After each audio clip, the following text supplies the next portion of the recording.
that were born with like a purpose, but it felt like just a huge mixture of lots of things that I love to do in my life in terms of writing, in terms of connecting with folks.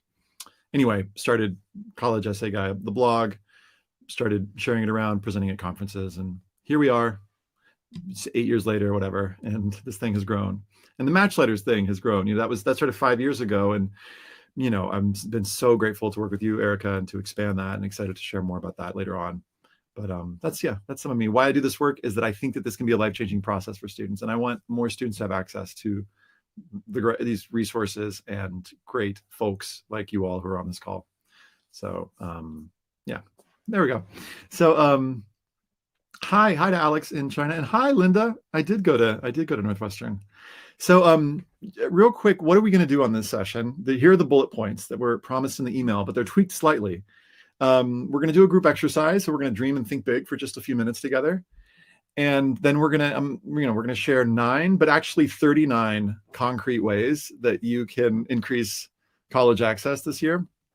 We're going to share with you 2 specific things that we're doing and an invitation to get involved. If you don't already have something, a way to get involved, and you're like, I don't know what I want to do, we got 2 opportunities to share with you that we'd love to invite you into. And then we're going to invite you to pick one thing, and it doesn't have to be one of our things, but we're going to give you a big list and say, hey, pick something, and give you an opportunity, if you want to even connect with an accountability partner. If you're like, I've been wanting to get something done, but if you'd love to connect with somebody, we're going to give a little form. You can connect with somebody, and Erica will pair you with someone. And then we'll do Q&A and just talk and stuff. We'll hang out.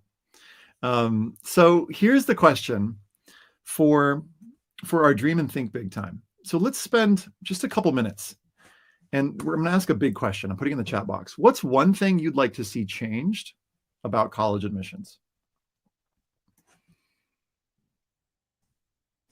So I'm posting it as in the chat box, and I'm also putting it in the sticky note.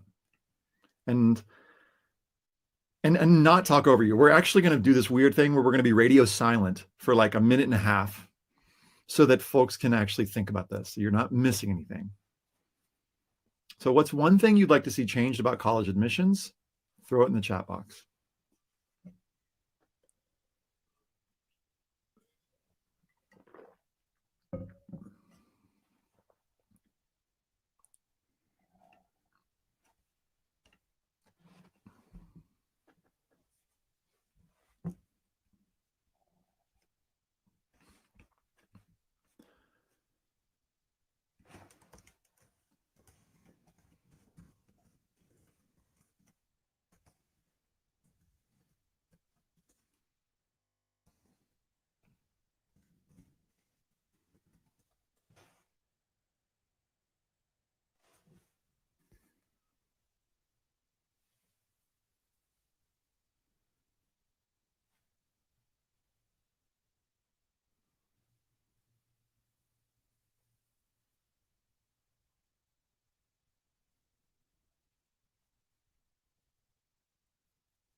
If you're just joining us, we are silent because we're answering this question in the chat box. What's one thing you'd like to see changed about college admissions?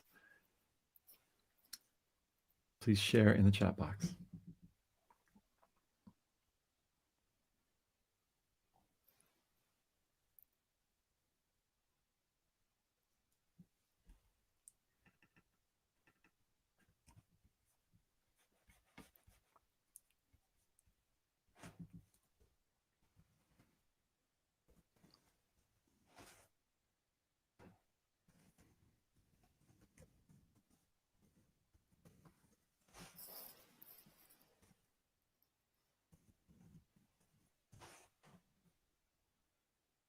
Also give another minute here to just let you read what other folks are saying. So go ahead and scan through the responses coming through in the chat box.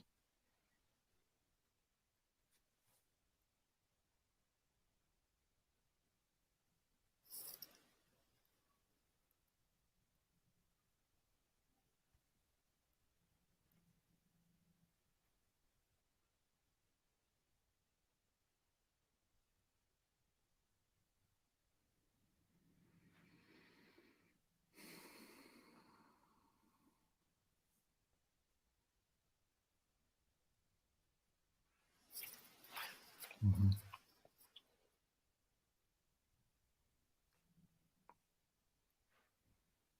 I see some themes. I do too. So here's the next question. I'm going to just copy and paste it in. What's one concrete step that you could take to making that thing happen? I'll post it in the chat box. Question 2. What's one concrete step that you personally could take toward making that thing happen? Or option B, what's holding you back?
And I'm going to challenge folks to get as specific as they can. There's some nice answers coming through for the second question, but what's the specific thing that you could do, let's say this week or this month? Let's say this, in the coming week. We'll revisit this at the end.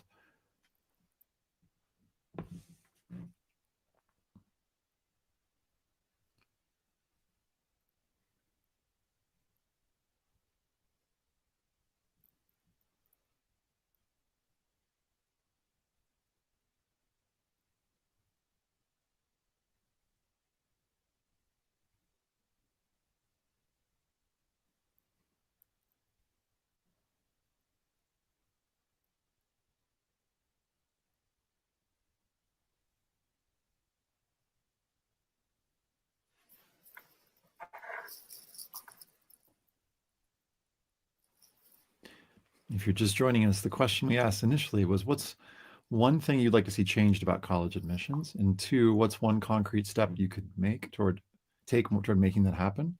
Or what's holding you back?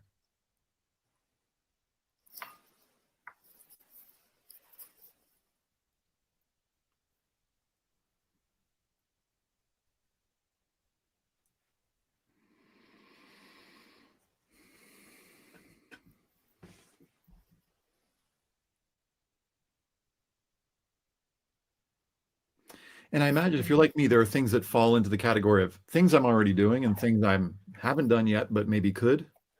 And our hope in this session is for folks who are not sure what the idea is or the thing they could do, might have a new idea, A, on this session, or B, might move more towards like, you know what? Yeah, here's a step that I'm going to take. So I want to invite folks to be open to that possibility, that there's another thing that you might learn on this that's like, that's a thing that I could do. And again, we'll invite you at the end to actually take an action around this, and we'll set a time container on it.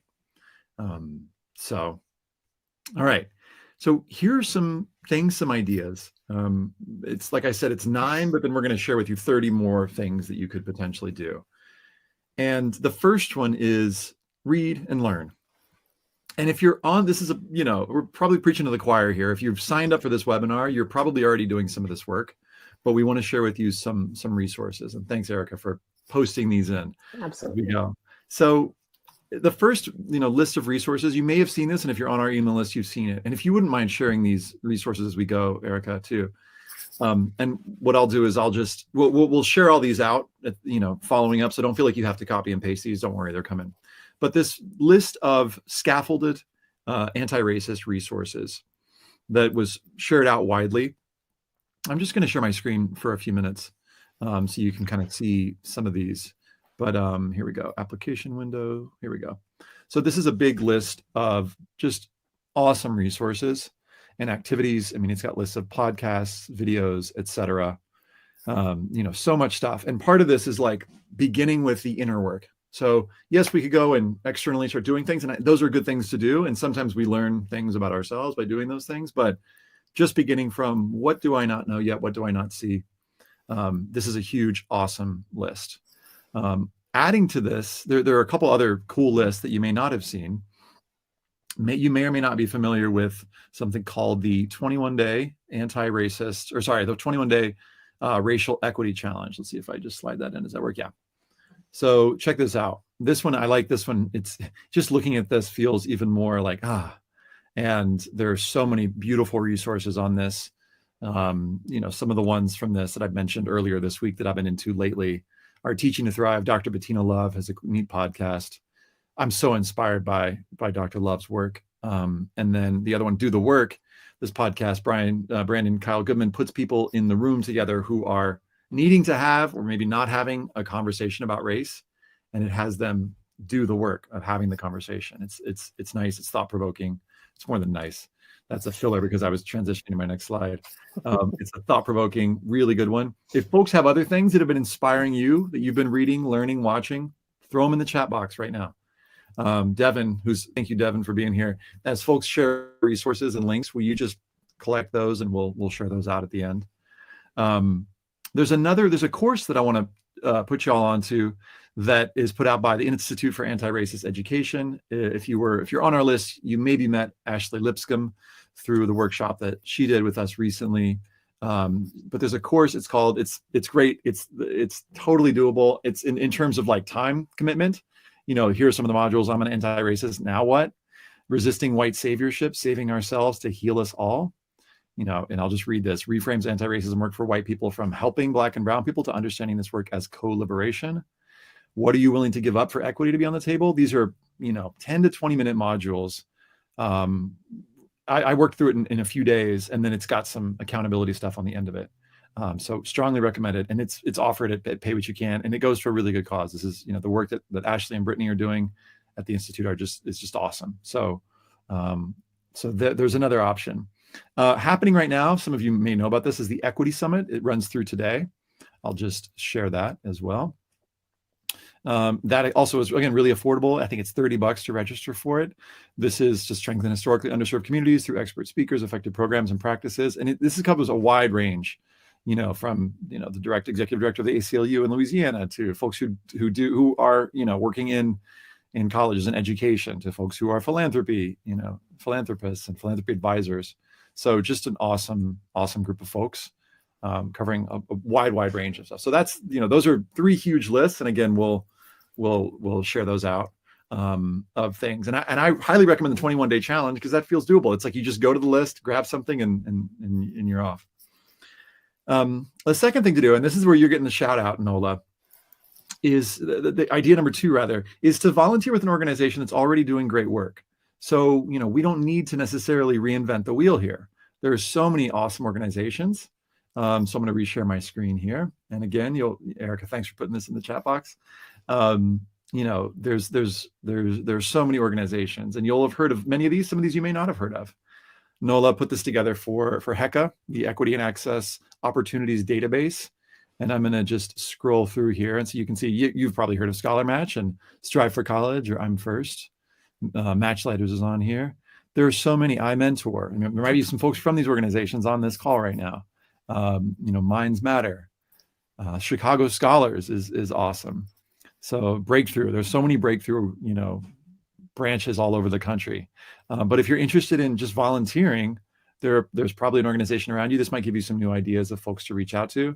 And here Nola's listed the recruitment, like when they do the recruitment, is there a specific URL to volunteer? So thank you. Huge shout out to you, Nola, for putting this awesome list together. It's one that we've referenced in the last few weeks even.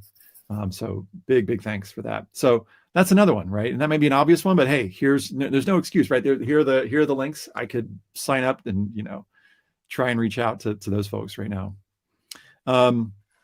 And idea number 4, for this one specifically for independent consultants. If you are an independent consultant, creating a course or a product or something that is free or that's pay what you can. That's one thing that I've done from not quite day one, but like day two, is creating courses on the personal statement, for example, and just, pulsing those out to my email list and really making it clear, because you can say pay what you can, but depending on how you say it, it has to be really super clear that folks don't have to pay anything. So, because that can sometimes be a barrier. So, we've learned this the hard way, because there have been times when we've said, oh, it's pay what you can, but people didn't really get that it was, oh, it could be free. So, making sure that those resources, whatever you're creating, actually get into the hands of, the students that you're trying to reach. Because it's one thing to put free resources on your website, but if the folks accessing them are folks who come from privilege primarily, and this is something that we at College Essay Guy wrestle with all the time. How do we know who's getting the resources?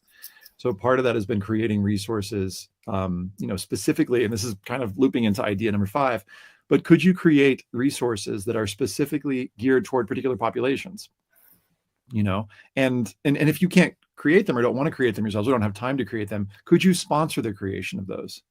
So let me give you a few examples of those that we've worked on in the past year.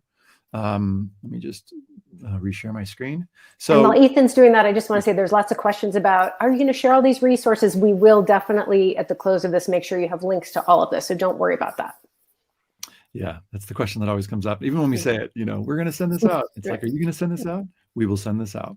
So here's one on college application fee waivers. So Devin, my brother, went to a great session at NACAC led by Dustin Lin and Andrew Moe, whom some of you probably know. What is a college application fee waiver? Who qualifies? How do you get one? And then some tips. And so this was something that Dustin and Andrew wrote, beautifully, that explains the whole fee waiver process. And it's something that we, put out to our whole email list. Another one that was put together, again, very lovingly by 2 other amazing counselors, Tiffany Knight, shout out to Tiffany, sending you love, and to Emily, sending you some love as well. They put together this epic guide, which we called the Step-by-Step Financial Aid Guide for International Students. And, the feedback that we got from this is like, wow, I'm going to send this out. Now I don't have to create this, but it walks through everything from application fees to, how do you figure out the cost of attendance? And it's hyperlinked. So if you want to, students who need to create a budget, particularly international students, you just click this and boom, here's a budget. And here's what goes in that. All the specifics of it. So it's pretty long. Hopefully the table of contents helps students navigate it. But that was one that took, some time to create, but, now it exists. One more, I'll just put on your radar. 17 things students of color and their counselors and parents should know when applying to college. This was a podcast episode done by the amazing Sydney Montgomery, who, I don't know if Sydney, you're on this, but thank you for doing that with me. We cover ways that students of color can advocate for themselves while in high school, how to research HBCUs, ways to learn more about fit at colleges that are not minority serving, where do you find more financial aid after you've been accepted, how counselors can more fully serve students of color. So if you're a counselor hearing this, I highly recommend this. And there's like a play-by-play. So if you want to jump around, you can. So those are 3 resources that we have worked on. And I just want to invite folks to think about that as a possibility. What are those resources out there that don't exist yet? In fact, let me just open that up in the chat box and say, what are resources out there that either you've been meaning to make and haven't yet, or you feel like, oh yeah, someone should totally create that. And you don't have to commit to, oh, I'm definitely going to create this right now. But what are those resources that you feel like need to exist? And I want you to think back to some of the things that you've talked about.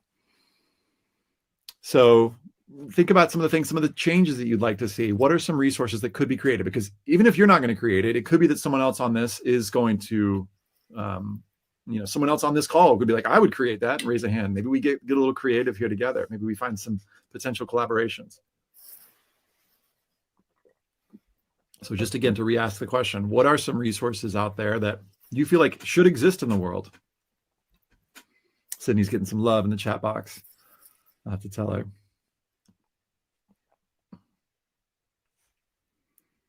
Freshman and parent curriculum for creating a 4-year plan. What else?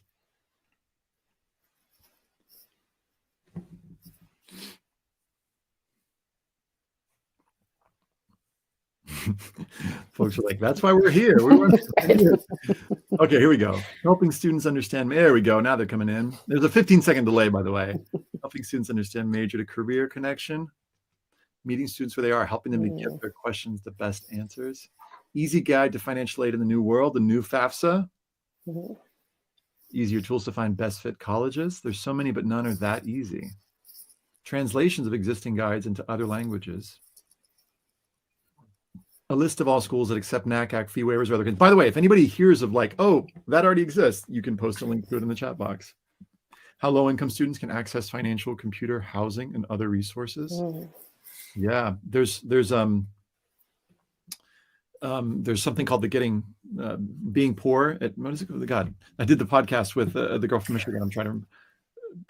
Will you look it up and post the link to it, Erica? Thanks. Yeah. That's exactly Eugenie. That's what we did the whole thing on. Her name is escaping me at the moment. Guide to build a college list without the PSAT scores, having the FAFSA in different languages. How do you help appeal financial aid awards? We've got a thing for that. If you Google appeal financial aid college essay guy, we've got one on that. Resource for students to find ways to demonstrate interest in their fields of interest. Ooh, that's really specific. That's interesting. One question I have for folks is like, talking about, do we want to talk more about demonstrated interest, or is that going to stress out students more and make the playing field more uneven? In other words, we have, for example, if you Google college essay guide demonstrated interest, a way to demonstrate interest, ways to demonstrate interest. And we could definitely go more in depth there. I just worry about stressing students out more and thinking that it's more complex and it actually creates more barriers. Just something that I'm thinking about. Advocating for FGLI students with admissions offices. That one sounds like a good one, Natalie. Keep them coming. Some more ideas. We're halfway through. Amplify the voices of BIPOC folks on social media and in your webinars. So when you're presenting, share amazing resources by folks of color who are doing amazing work. Here's one right now. I was on the Accept group today, and some of you are in that group and know about this, but do you know about uprooting inequity? Check out this resources page. And Erica, if you'll throw that in the chat box, that would be awesome. So statistical evidence that anti-Black racism is alive and well. The one that was shared today was on affirmative action, myths and misconceptions about race and racism. And IO's done PowerPoint slides for all of these. So check this out. And this is for educators. So this is IO Magwood from Uprooting Inequity, who's amazing. Look at this. Okay, so check this out. I want to show you, just some examples of the, myth number 2, racial economic disparities have improved significantly since the 1960s Civil Rights Act. The perception is this, the reality, it's 90%, perception of 90% of white wealth, it's been 10% of white wealth. Myth number 2, that racial economic disparities have improved significantly. Here's the reality, white, money has gone up $149,703 in 2016. For Black folks, $13,000. There's so much. We could spend the whole session on looking at these resources, but this is something that this is maybe like for me today, the most important resource, because there's so many graphs and resources within this that IO's put together. And I'm so, so grateful. And these are like turned into lessons. So Blind Man and the Elephant lesson. This is a lesson that IO described in both of these podcasts that they were a part of. And you can take this into the classroom and work with students on this. So shout out there. And then so that's one way of doing it, is like resources, but also just like, retweeting your friends. I mean, I don't know, that's maybe kind of obvious, so I'm not even going to go there. Another idea, like a next level idea, is to hold a fundraiser for a social justice organization that you care about. And you see people doing this a lot, right? The one that inspired me this year, we did a fundraiser for the Equal Justice Initiative. So if you haven't seen the movie Just Mercy and learned about Brian Stevenson's work, it's pretty awesome. And we decided to basically we did this course, and we said for the last week of the course, I'm going to stop sharing my screen for a second. For the last week of the course, we're just going to, we're going to donate. Whoever signs up for the course, all the money is going to go to Equal Justice Initiative. And we did it, sent the check. What Brandy Smith doesn't know, some of you know Brandy, is that her birthday fundraiser that she did for EJI was what inspired me. We were trying to think, who should we do this fundraiser for? I'd just seen Just Mercy, and I was like, let's do it for EJI. And it amplified that, it was thousands of dollars more. So the thing I want to say is, like, do your, yes, hold the fundraiser and then tell people about it. Sometimes I think we're shy to tell folks about it, but it's like that can sometimes inspire and really multiply that. Another one that this is a big idea. This is idea number 9. If you're an independent consultant, is to sit with the contradiction of and this is like, I think every independent consultant needs to sit with this, including myself. But it's like that notion of being an anti-racist independent consultant, independent educational consultant.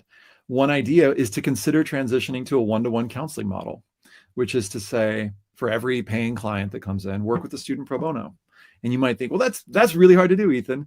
And it's not easy. We've worked on that. We've been working on this for a year. Last year, we basically just charged 10% more and hired a group of 25 counselors to work with, with basically low-income students.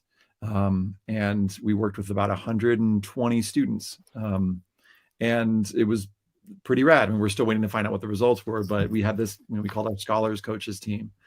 And so I guess what I would say is, like, you can do this, and it doesn't mean you have to do all the work. There are many folks out there who are excited about, inspired to do this, to do work, to work with students. And so I know that's a big idea. And if you're interested in talking more about that, about how to make that work, or that's something that you've been thinking about, I want to encourage you to reach out to us, because I think it would be so neat to hear about more organizations that are doing this. It's kind of like the Tom's model, right? And you don't see it a lot in the service industry, but you buy a pair of shoes and you give. But that's something that has been really inspiring, and we've been talking about internally a lot at College Essay Guy. How do we help to close the gap rather than widen the gap further? But I want to open it up now, and I'm talking a lot, so I'm gonna let Erica say a little bit. And so, what are some other ways? Let's just open it up. What are some other ways that either things that you're doing, or what have you seen others doing that might inspire us? Or actually, I'll just put this in the chat box. Or what barriers are you finding, personally or logistically? And I'll put this in the chat box as well. Yeah, Bombas, right? Another model, Karen.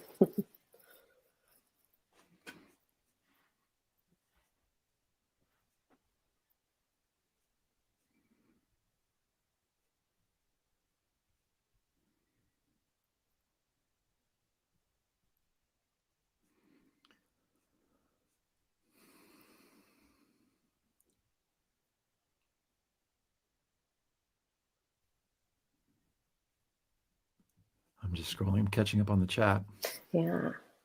Yeah, Belinda, Uprooting Inequity is just amazing. I didn't know about her work until this morning.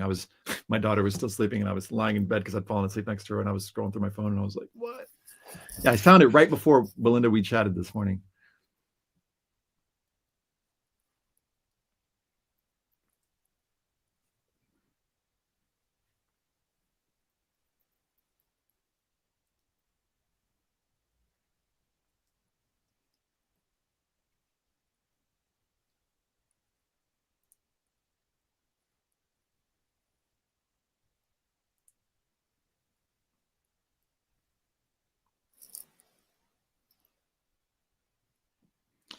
Yeah, Lauren, the simple thing that's coming to mind for me is like just reaching out to that counselor and saying, hey, how can I help virtually? I mean, maybe you've already done that, but I imagine those counselors especially still needing help,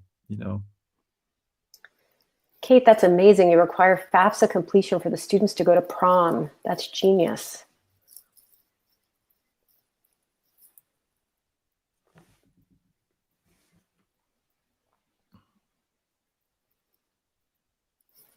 Yeah, thanks, Linda, for sharing that. I hear you.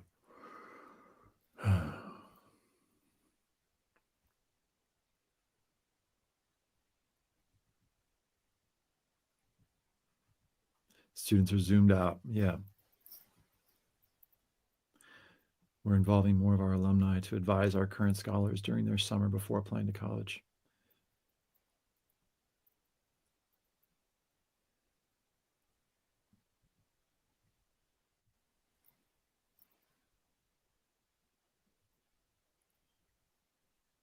Linda, I'd be curious to hear what are you thinking about doing? What are you working with the other IC to do?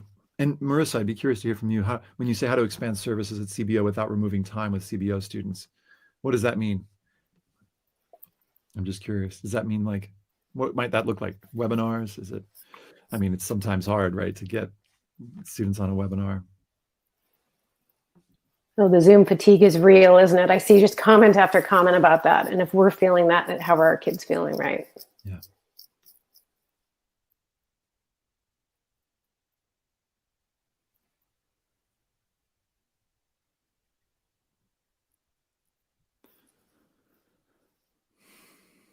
Francine, I hear you on that barrier. You know, I just want to read out loud. You know, I found some colleges, college access nonprofits prefer councils be first gen or minority. Yes, that's sometimes the preference, and I get that. And also, it's not true everywhere, right? And so I just want to encourage you to like just keep asking, keep knocking, because your help is needed. Belinda says incorporating anti-racist resources into the internship curriculum for Providence College, school, counseling interns. Yeah. I'd love to see what you're doing there, Belinda, if you'd be willing, if you're open to sharing. And Linda, you have a great model with every senior paired with a peer counselor. Mm-hmm. That's great.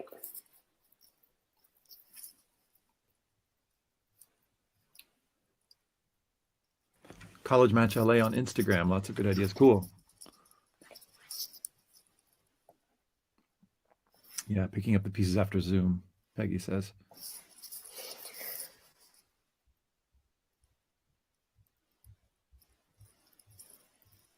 You know, Eugenie, I like this idea about getting a grant to support offering workshops for free. You know, and are you already offering workshops for free? Because that, I find that's a pretty cool way, like start, you know, doing it. Maybe you're already doing it and the money will follow. How to get our services out to others in the city without conflicting with current programming time after school on the weekends. Yep.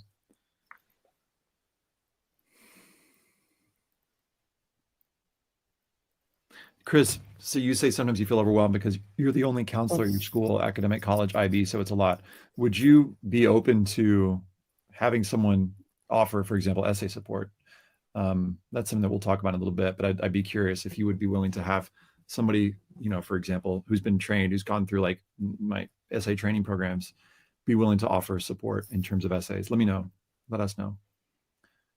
Reaching out to public schools through their school counselors that are burned out due to COVID, trying to help them.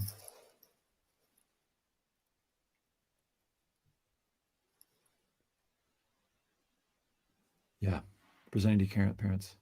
Great. Let's transition, Erica. Yeah.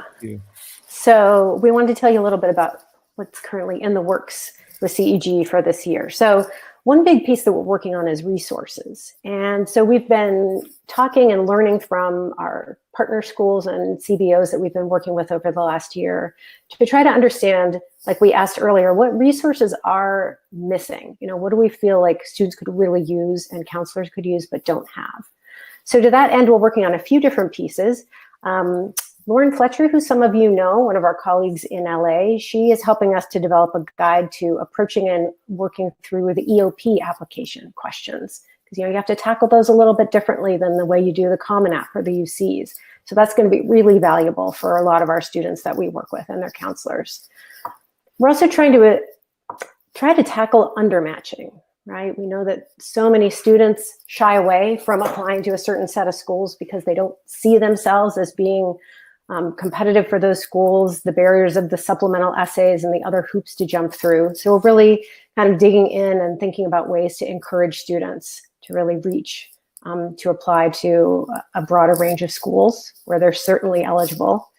And then we're working on a toolkit for IECs who are really interested in doing effective pro bono work. And that's going to include resources and links and tips and actions.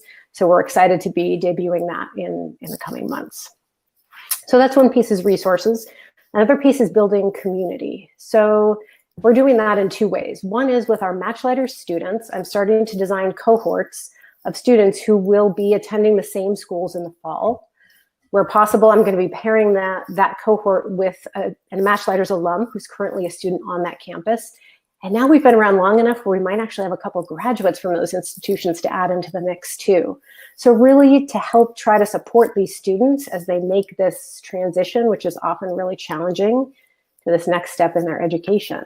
So we're excited about that. Of course, we can't fully launch those cohorts until all the news is in, but I've already started to build them based on the early decisions that we have in hand. So really excited about that.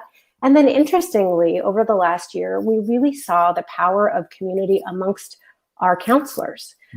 So we had a Scholars Coach community this year where we met a couple times a month on Zoom and, shared best practices and would troubleshoot and really, I think it was really impactful. There are a few Scholars Coaches on this call. I see their names, so they could probably speak to that as well. But we really saw the value in that.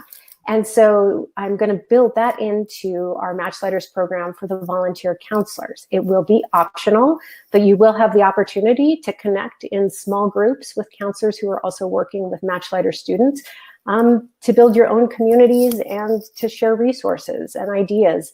And I remember as an IEC, though you talk to people all day long, it can sometimes be a lonely business if you're working by yourself and you don't have a colleague right next, at the desk next to you. So I'm excited to be launching that too. So we've got lots of community coming your way. And then lastly, one of the things that we're digging in deep with now is how to best support international students. I think you likely know that a high need kid who has a 0 EFC and wants to come to school in the States, it is a tough, tall order with only just a small handful of spots for those kids. And so we're really trying to figure out what's the best way that we can support their process. And so we're talking to some of those expert counselors in the field. So if there are people on this call who do have experience working with high need international students, I'd love to bend your ear for a few minutes. So I'll share my contact information at the end, but would love to connect with you and just get your ideas. We really want to make sure that we're doing best by our students and by our Matchlighters community. So those are some things that we're going to knee deep in on right now. And we've got two specific things that we're doing College Essay Guy-wide to work toward increasing college access in 2021. So I'll take the first one, which is Matchlighters.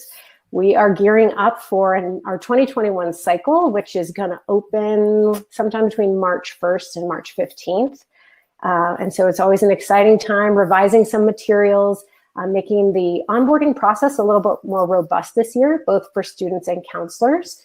So I'm excited about that. And we're really, really proud of how our 2020 kids closed out that process, which was so difficult this year due to COVID. And though not all the news is in yet, of course, we've got some incredible success stories that have already come through. Overall, we reached 420 students one-on-one, and 264 of those were matched with Matchlighters counselors. So I see lots of names on this call. Thank you so much for the work you did with these kids.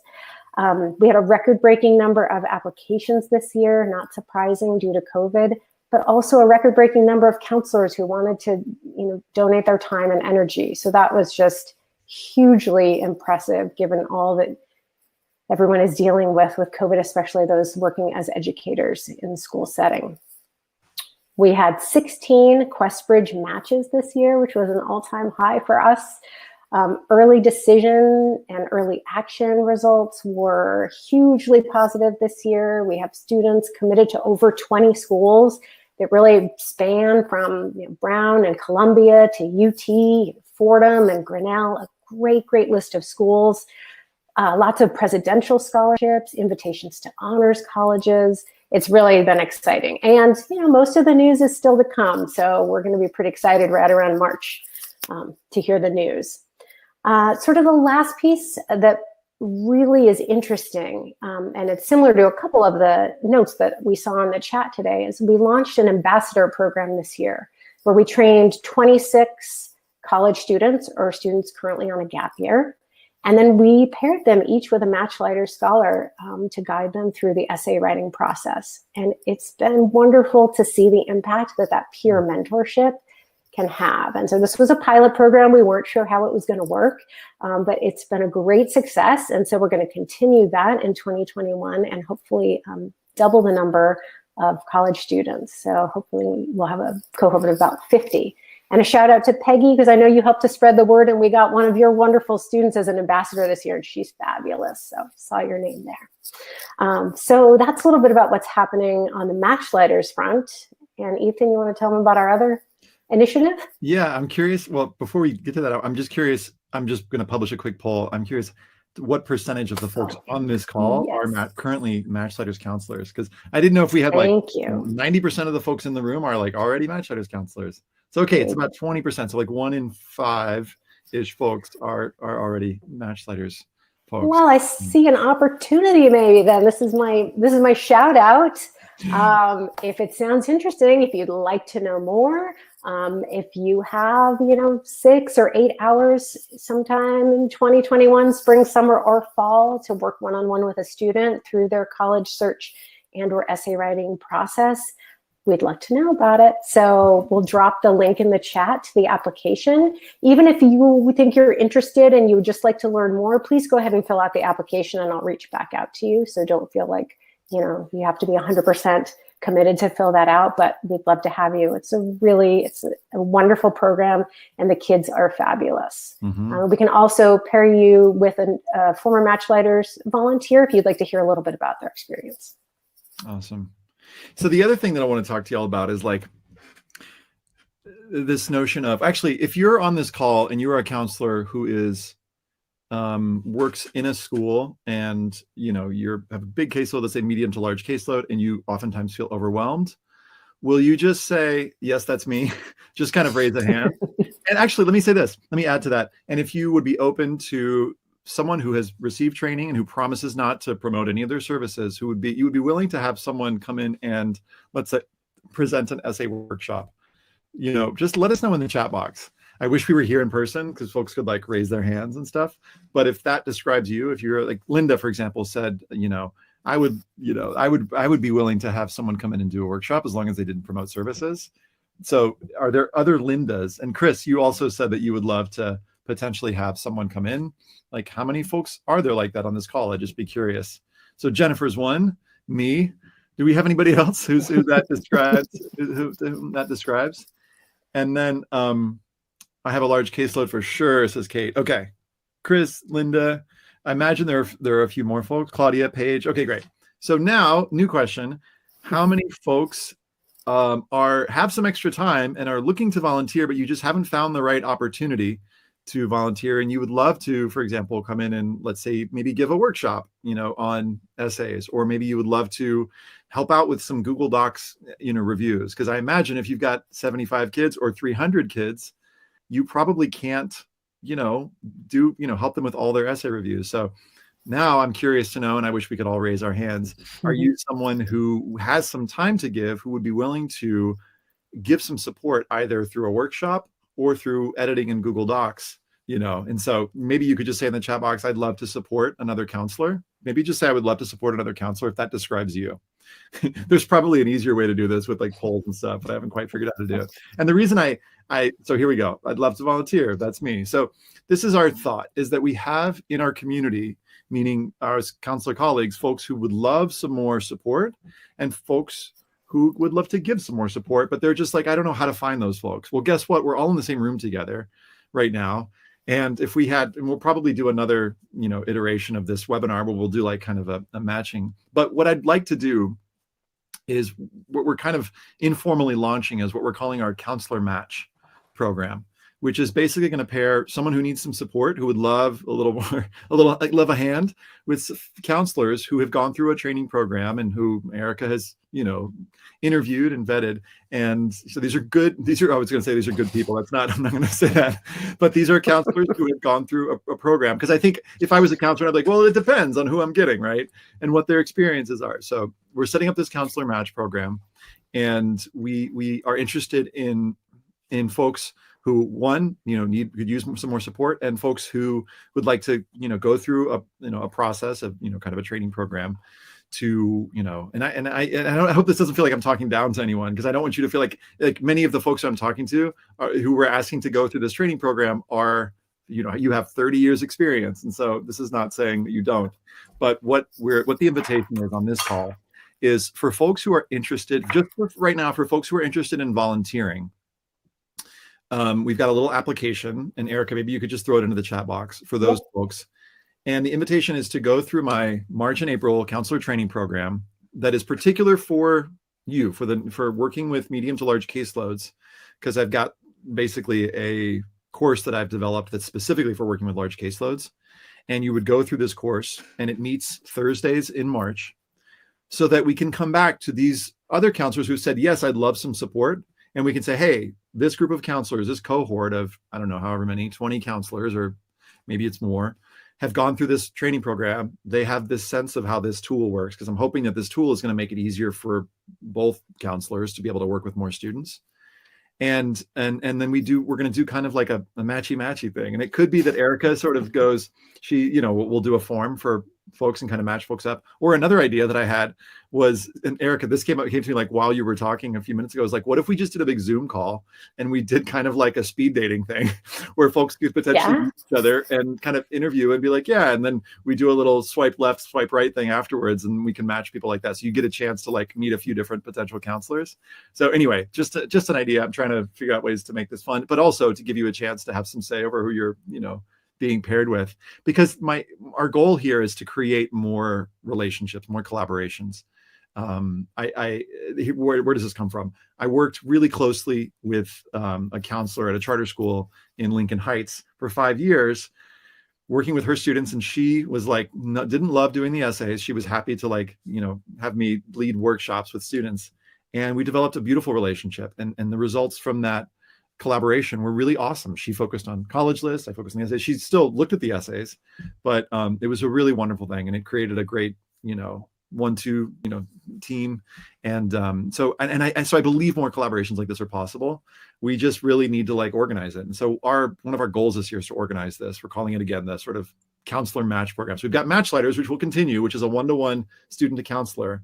And then what we're adding is a 1-to-1 counselor to counselor, peer relationship. And, there's going to have to be conversations about like the initial conversations, like, what do you need? And we have some ideas, like we think that stuff around essays will probably help. And we want to provide all the training for the workshop, and so that it's really, really clear and folks know what's up. So it's not like we're just saying, here, go have at. In some cases, folks will go and develop other relationships and collaborations, which will be great. But we want to make sure that it's relatively low ask, especially for you counselors who have, who are desiring more help. We don't want this to be another, volunteer that you have to manage. That's not what we're about here. We want to set you up with somebody who's got experience in this field and who can, help share the load, as it were. And again, we'll share the links for the signups for both Matchlighters and for the interest in the workshops and partnering with a school-based counselor in our follow-up materials, because I know some of you are having connection problems, and it's trying to do too many things at once. So we'll share all that out again after the fact. So we've got a few minutes, and here's what I'm curious to toss out this question: is what's one action that you're hoping to take in the first quarter of this year? So let's say by the end of next month, by the end of March, what's one thing that you'd be interested in doing? And you know what, let me just share with folks the Google Doc of everything that we've talked about so far. So if you're like, what, there are all these ideas, but so I'm just going to link in the chat box to the doc of the ideas that we've shared so far. The one we didn't share that I didn't overwhelm you with is the very last link on that doc that I just shared is 30 more ways to center equity and peace today. And this was from Marie Bigham, who runs Accept. Many of you know Marie. And so there are a bunch more ideas there. So I'd just be curious to just have folks say, well, here's a thing that I'm willing to do. And just put it in the chat box. Let's inspire one another, or let's hold ourselves accountable. Here's a thing that I'm going to do. One of the things that I'm going to do is I'm going to lead this course. And part of my accountability is like leading this webinar to try and get some folks on board. But I'm going to lead this course and try and train up a bunch of counselors to work in this counselor match program. I'm also working on this 21-day racial equity challenge and continuing to learn. Eric, I'm going to kick it to you. What's one thing by March 31st that you're committed to? Well, I would love to see the elimination of legacy admissions. So I'm going to contact NACAC and find out how I might be able to get involved in a broader effort to try to move the needle to get rid of those. So I've been talking about it for a long time, but I haven't done anything about it. And this is my time. Going to make it happen. I love it. Tamara asks, as a Matchletters counselor, you match with a student near you. It's all virtual. So Erica maybe could do that, but usually it's just sort of like, you get this student. I tried time zone, and sometimes if there's familiarity or someone asks for an in-state student. For example, for kids who I know that the UCs are going to be a really big part of their application process, I'm probably not going to match them with a counselor from Nebraska who may have limited experience working with the UC app. I also saw a question about students in a certificate program. Yes, reach out to me. I'll share my contact information. We do have students complete their practicum by the Matchletters counselor. You don't have to sign up again if you've signed up in the past as a volunteer, as long as your contact information has not changed. Sorry, the link that I shared was, you were unable to access it, so I just reshared it I just need to change the sharing privileges. I messed that up on 3 webinars. You'd think that I've done this before, but no. Just glad it's you and not me. I have a habit of doing that too. Messed it up. Restrict. Oh, that's why I took off. Okay. So I do love the ideas too about QuestBridge and, a counselor to focus on working with QuestBridge kids, because it is such an arduous process, and it's nice if you've been through it before, you kind of understand some of the ins and outs. Great idea. Mm-hmm. That first link should work now. I thought I changed the setting and then didn't. Okay. Here, I'll just reshare it as a published doc. Okay, there we go.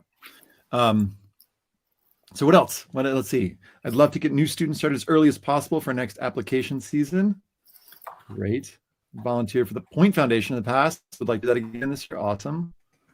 During this webinar, 2 of my colleagues and I decided to set up a meeting to talk about next steps. Love it. Speaking of accountability, while you're talking about that, and while we've still got a few minutes, one of the things that I've done to kind of get things going when I've been motivated is I set up a 30 days doc, where I basically met with an accountability partner, and we just met once a week, and we had a goal for the month, and we just did one thing each week. Well, really, we did something each day to try and get that thing done. So let me show you how simple these can look. I'm going to share my screen with you once for the last time. But here's how simple this could be. And so, it's like, here's the goal. I want to do X. Write the thing there. Here's the date, and here's the action that I'm taking. And you just fill this in. Another version of this could be a Google Doc version, So, what is my goals for each month? In March, this is when I was trying to be a voiceover actor. Well, I still do voiceover work, but I want to get listed on 5 more voiceover service provider sites. And that's a goal that I can control. And then I had all these other goals that I couldn't control. But then I just basically each day, here's a thing that I did. So you can, set this up really simply. But here's the simplest version is like, here's my goal. This is the day. And here's the thing I'm going to do. And meet with your accountability partner once a week and figure out, what are you going to do? If you would like an accountability partner, Erica, will you share that link? So we're just going to pop this link into the chat box. If you'd like to be paired with somebody, just somebody to kind of touch in, once a week, and make it a time-bound relationship. Like, we're just going to meet 4 times over the next 4 weeks to try and get this thing, whatever it is going, each of our projects, and meet for half an hour so that it doesn't, add to your Zoom, weariness. But it's like 15 minutes each. Did you do the thing you said you were going to do? No? Okay. What are you going to do about it? So, and there are obviously, ways to support one another and bring ideas. But even if you don't have an idea, your first meeting could be about, I got to come up with an idea. So again, really simple, and you can, if you want, be paired. We'll pair you very simply in the next few days, probably by early next week. And I think this is especially useful. I think that now that I have a team of folks and folks like Erica, they kind of hold me accountable, and we have our own systems for that, but especially for folks who are working on their own and want to have a little support. If you are a counselor do we have a form yet, Erica, for counselors who are interested in receiving potentially support from like a volunteer counselor? We don't yet, but I'm going to share my email address right now. So that's a place to start. Just shoot me an email and we'll take it from there. Great. And so we'll start a list of counselors. That was something that we hadn't thought we were going to start that list yet, but what we'll also do is we'll follow up. So you can email Erica and she'll put you on that list. So Linda and Chris, just shoot Erica an email, and everybody else who raised their hand. And then what we'll do is we'll follow up with folks. Actually, in the follow-up email, like that we send for this webinar, we'll have a little spot where you can just click a form and say, hey, just raise your hand, say I'm interested. And we'll share more details about that as details become available. This is an evolving story. But what I mean by that is, like, when we're done with the with the training program and everything, we'll reach out and set you up, because we have a small team of counselors who are doing pro bono workshops. But we are interested in connecting more folks. And this group's the first to hear about it. Really, we haven't told anybody else about it, so you're the first ones to know. We've been cooking on this for a little while, and Lauren Fletcher, who works at Compton Early High School, has been awesome in helping us think through this and try and figure it out. So shout out Lauren for helping us think through this, and you'll probably meet Lauren on a future webinar. Let's see. Kathy's going to reapply to Matchlighters since you didn't get paired this year. Great. Let's see. Be willing to help others who are interested in becoming a Matchlighters counselor. Awesome. Kids are first gen. Planning to create virtual junior experience to help our junior students get ready. Love it. Debbie, nice to see you on here. And yes, we'll be in touch about how to support your students. It's great. Will you train non-counselors to be Matchlighters volunteers? Yes, Phyllis. They can take this counselor training program. Sign them up. Just email help@collegeessayguy.com. Say, I was on this webinar with Ethan. He said we will train non-counselors to be Matchlighters volunteers. Yes. So just send an email to, we've got pay what you can spots for folks who are interested in taking the program to become Matchlighters counselors. I'm very comfortable working with students one-on-one. I've also led workshops. I like to feel increasingly confident presenting to groups. I greatly appreciate more training through CEG. Love it, Anne. We're here for you. Let's do this. Ask the Counselor TikTok channel. Cool. Ask a counselor. Oh, like a TikTok channel. I like that. Come on. Mm-hmm. Great. Will you be making a recording of this program available? I missed the first 20 minutes. Yes. We'll follow up via email. Do we assign only one Matchlighter scholar with a coach, or do we have the option of helping more students? We talked about expanding that. What do you think about that, Eric? I'm kind of putting you on the spot, but do we expand that this year, or what do you think? Maybe. Yeah. We've had it in the past where folks could work with multiple students, but we really just wanted to make sure that folks could really do a good job. But we'll talk about that, Vina, and we'll get back on that if we maybe open it up to 2 or 3 students, because some folks do have extra time, but we just want to make sure that relationship is really solid. We do have a select few, and sometimes it's timing. Somebody will work with a student really early on, and then they come back and have time at the end for one that's squeaking out the deadlines at the end of the year. So we definitely talk about that. Eugenia's asking, Erica, what organization do you work with? She works with us at College Essay Guy. Right here. This is her job. Awesome. We will be sending this webinar out. Yes, indeed. And we're going to share with you the Karen says, okay, taking more than one student, great. And there is a link for Matchlighters. You're going to get it all. You're going to get the most epic email you've ever received, y'all, with all of these things. So thanks for being here. Thanks for your willingness to support. Great, Linda. I'm glad. And we're so grateful for your time and energy. And we'd love to hear from you. So if you've got ideas or you've got energy, we send Erica an email. She'll funnel you to the right form, or, and also, stay tuned to the email list, because we'll have lots of stuff coming out. Absolutely. And we're so grateful to be in community with all of you. It's an amazing group to be a part of. Yes. All right. Much love. And we'll see y'all real soon. Bye-bye. Bye.